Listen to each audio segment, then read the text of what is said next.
Se sobrecoge el espíritu, se atempera el ánimo, cincelado, arrojado, apuntalado por las notas musicales. Lo mejor que ha producido el hombre en 50 siglos de civilización. No renuncie usted a disfrutar el producto excelso de la raza humana, la música clásica, la música universal, que si es barroca, sabe hablarle al alma, fortalece el espíritu. Maravillosa la cortina musical, como para no hacer programa y quedarme escuchándola todo el tiempo. En la oportunidad de comentar la perspectiva histórica de Joseph Vissarionovich Stalin, o Joseph Stalin, como lo conocemos en Occidente, a 6 décadas de su desaparición física. Porque el episodio de la muerte de Stalin terminó siendo casi que una novela del realismo mágico.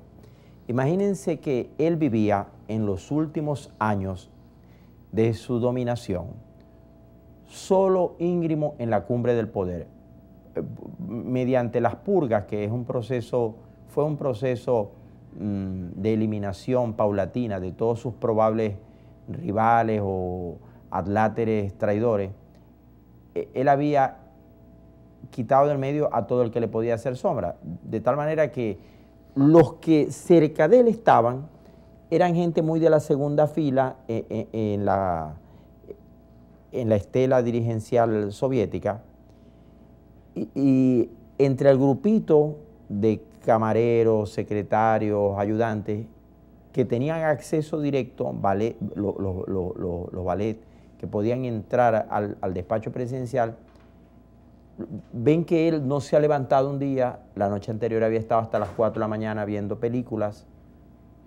Ahí ven ustedes que a sus 70 y tantos años sufría de insomnio.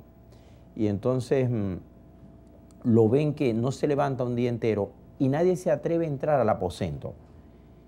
Luego en la tarde, ya finalmente alguien armado de valor, casi temblando, entra y lo encuentra golpeado en el piso, con el reloj roto, se había caído en la madrugada, había permanecido todo el amanecer y la jornada completa solo enfermo en el piso, había sufrido quizás un ACV. Otros dicen que Laurent Iberia, el terrible jefe de la policía secreta soviética, pensando que Stalin lo iba a purgar a él, lo purgó primero con veneno. Pero más funambulesco en el episodio que los que están allí no se atreven a tratarlo médicamente, lo acomodan porque están paralizados por el terror.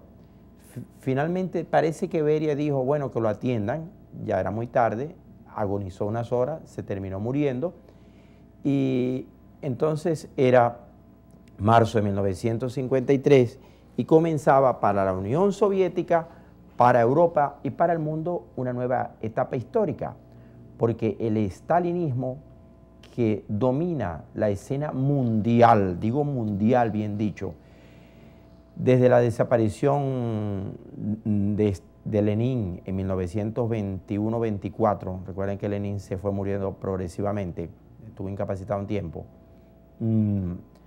Durante 3 largas décadas este hombre marcó con una impronta de hierro, sangre y también de heroísmo y resiedumbre el liderazgo del coloso rojo. Lo llamaron el gran timonel.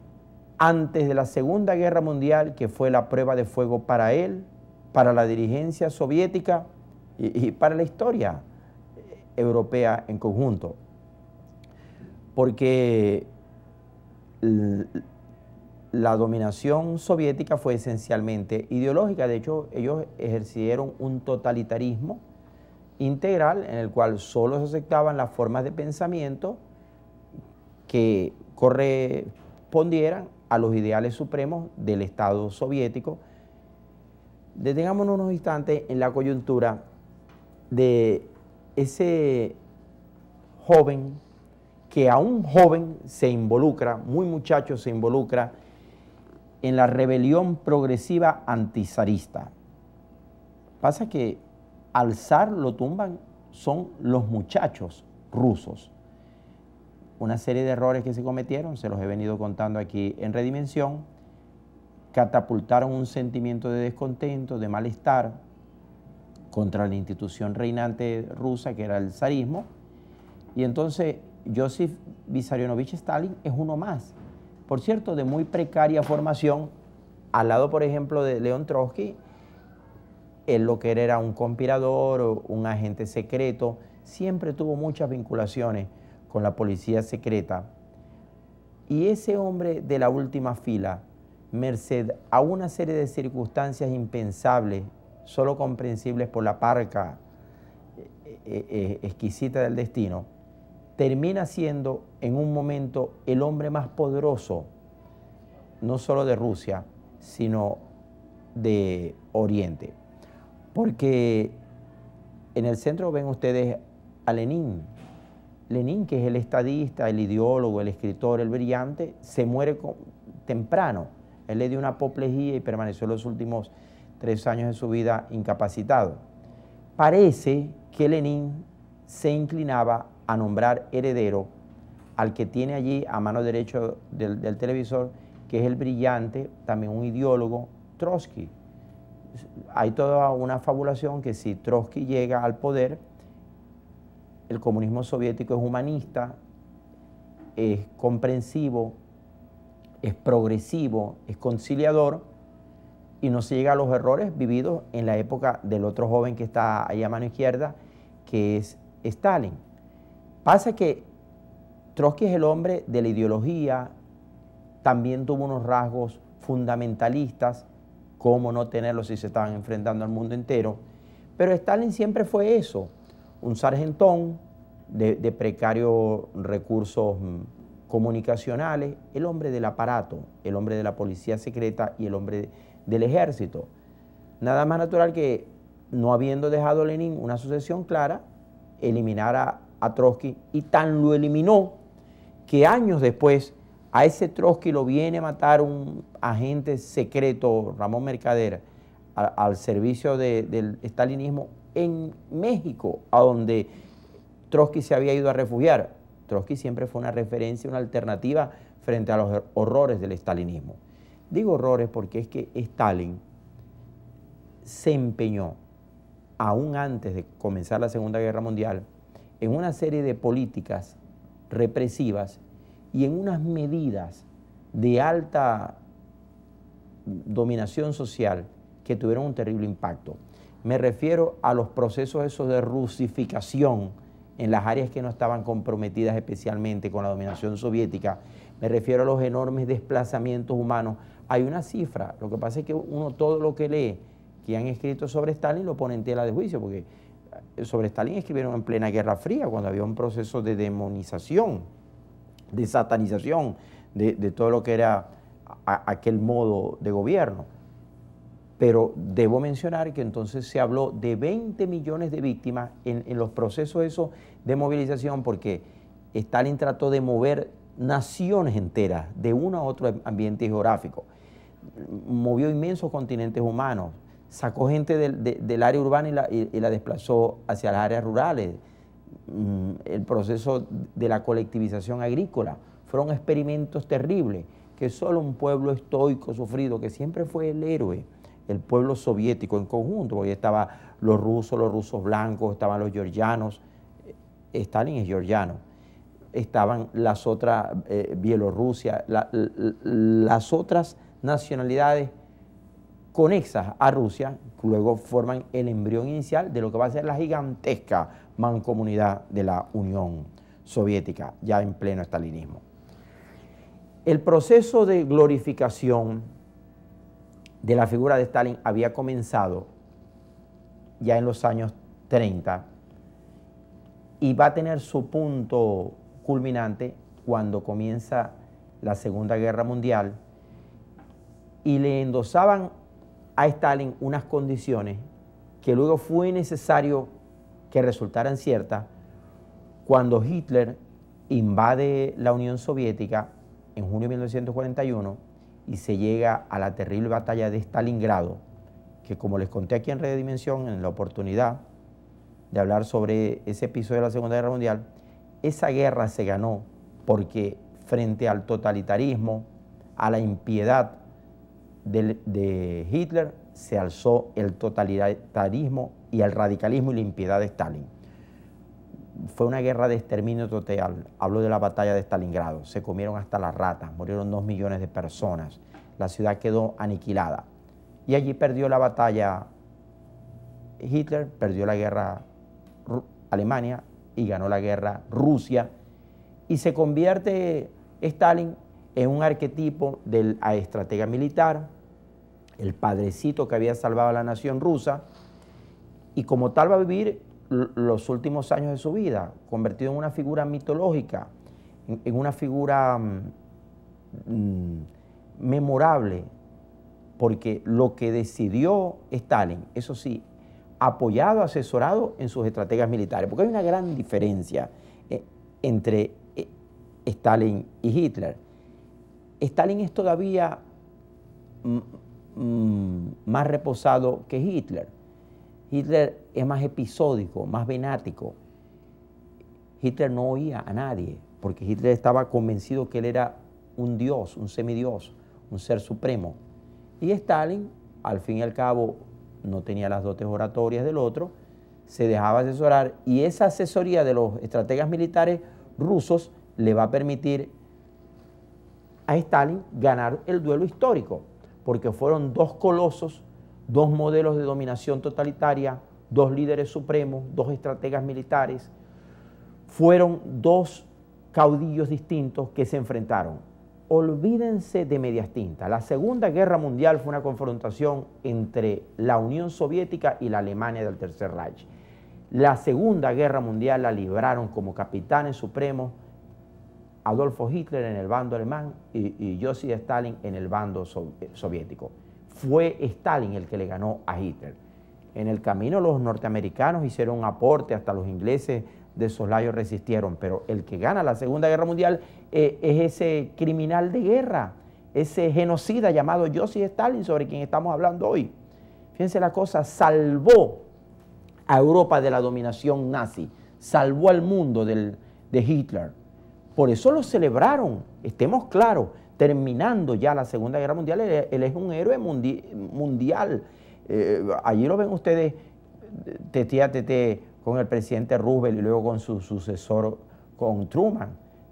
Había hasta una camaradería entre los tres, había hasta una leyenda positiva sobre Stalin.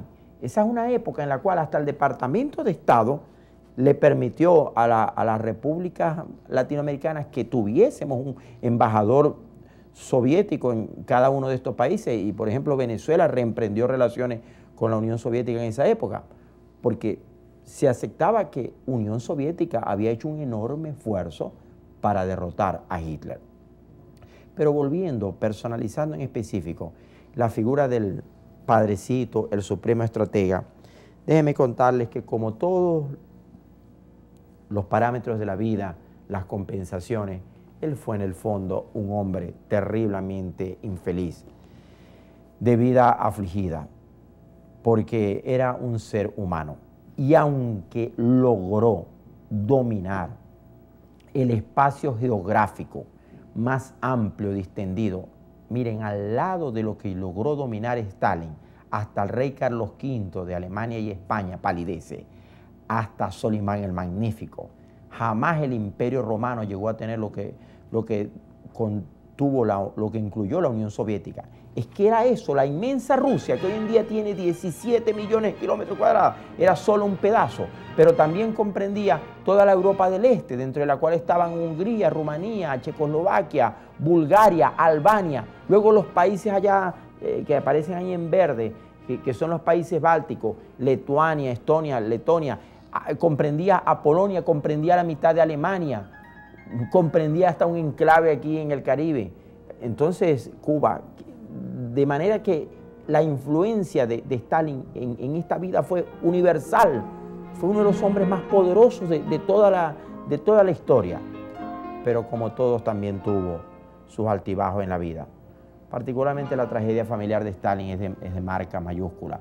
Tuvo 2 hijos, el primero murió en plena guerra mundial combatiendo, la segunda hija que es la consentida. Pienso que Stalin la amó. La amó de la única manera que puede amar un caudillo, a su cachorrita, a su princesita. ¿Cómo se va a tomar el hombre más poderoso del mundo esa foto con esa adolescente que es su hijita? Pero esa hija, muerta Stalin, va a renegar de él, de su legado. Ella se llamó originalmente Svetlana Stalin.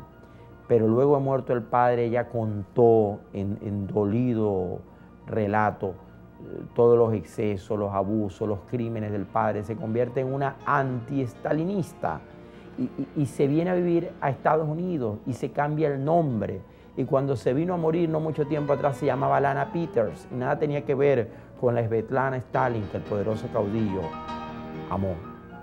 Ese fue el prolegómeno de la desestalinización, del derrocamiento de la imagen de Stalin, que comenzó poco después de muerto él en la Unión Soviética, la gigantesca entidad que él gobernó. Pero Sic Transit Gloria Mundi, recién fallecido, a poco comenzó a darse cuenta la Unión Soviética, Rusia y el mundo comunista, que había sido un bárbaro. El héroe, el que salvó a Rusia, también era un genocida y un criminal de marca mayor. Regresamos en breve con más de la dimensión.